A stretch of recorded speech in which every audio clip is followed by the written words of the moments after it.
Oh man, it's that time of the day. What time of the day, you ask? Oh, it's hot rant time. It's hot opinion time.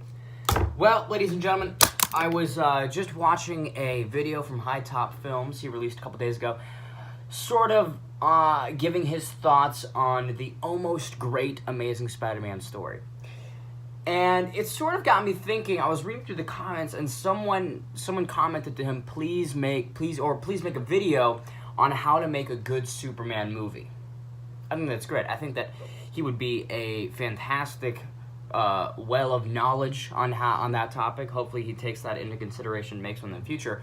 But today, I want to detail why this current rendition of Superman doesn't necessarily work. And I've got two big points. Two big ones for you, as opposed to the one that I stretch into 12 minutes. So expect a 3-hour video off my 2 points. Starting with the 1 point. All right, I'm gonna take my shirt off for this. Starting with one big point is Superman is a symbol of hope. That's literally the S on his chest. That's what it stands for, in Krypton. And with the DCEU, the Zack Snyder, the Henry Cavill rendition, that doesn't really manifest in the films. And when I say hope, I mean the sense where he's interacting with people and inspiring them through that. Sure, we get instances where he's flying down to Mexico and you get the people and they're clamoring at him. But I want to take one specific instance where it just, that could have been emphasized much more and had a more stronger inclusion in the foundation of Henry Cavill Superman. Let me take you back to Man of Steel 2013. My boy Hen saves a group of youngins, or I think it was actually young Hen, not Henry Cavill, young Henry Cavill. He saves the group of kids that were drowning the bus, and he gets home, and guess what his father tells him? His father, my guy, who dies in a tornado later in the film, he says, that's a bad move. You shouldn't do that. You should hide your identity. What?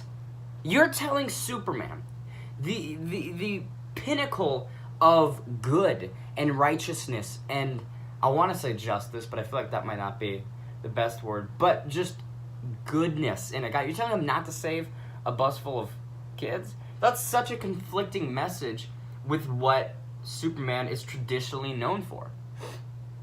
And having that be in your starting film, it's not a good start. It gets this current Superman a weird beginning, because what we've traditionally known him as is somewhat conflicted now, because he's being told, hey, don't save these people. Don't go out of your way to make sure that every single person is safe. And this leads me into my second point, which is when he's fighting my boy Russell Crowe in Metropolis. He doesn't give a shit. He's destroying the entire city. And how this links to points 1 to 2 is that if Superman had a much stronger emphasis on serving people and making sure that everyone's okay, and not just saying, oh, there's a bus, I guess I shouldn't save them because my dad said no, #tornado noise, then I think this final climactic battle with Russell Crowe would have been a bit better, because he doesn't, Superman literally kills thousands of people in the Metropolis battle. I don't care what DC says in their release. Oh, only a couple dozen people died. Skyscrapers fell down. People don't have enough time to evacuate. That's shown in 2016's Batman vs. Superman. So, when you're Superman wouldn't allow that to happen. He would do everything he could to save the people in the city. As many people as he can. Not the people hiding in a corner and he has to snap Russell Crowe's neck. He'd try to save everybody, as opposed to throwing Russell Crowe through buildings and sure, he takes him up to space. He tries to take it away. But he only does that once. He only tries to take it away from Metropolis one time. It's just the reason why this run of Superman doesn't work is because he's not traditionally who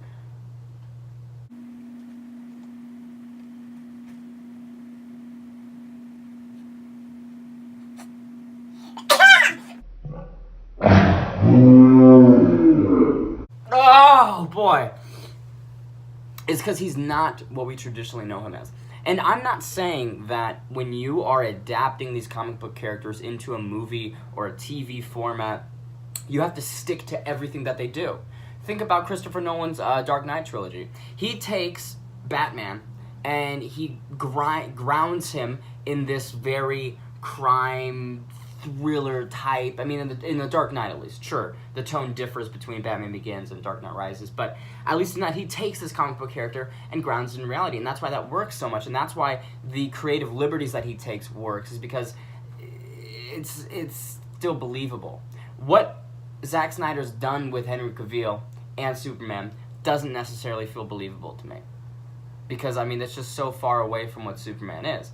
And then you have the delusions that Zack Snyder has, where he feels like he understands these characters thoroughly. I mean that applies to Batman as well. He feels like, oh, I understand Batman so much. That's why Batman's just straight up murdering people in Batman vs Superman. That's not Batman at all. So I think that's one of the big things. If HiTop Films makes a video about how to make a good Superman, I think one of his big points is probably going to be regarding you have to be authentic to the character. And sort of, I mean, when you're adapting them, you have to be able to adapt at least most of what makes it the character.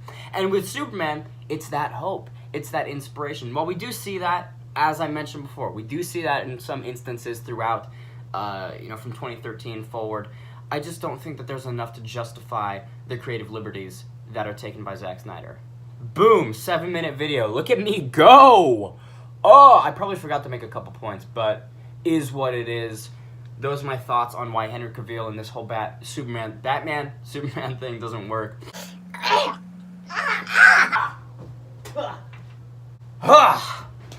As always, thank you guys for watching. I appreciate the support. Be sure to check us out on the other social media that we got. We've got literally all of them. And as usual, I'll catch you cats in the next one.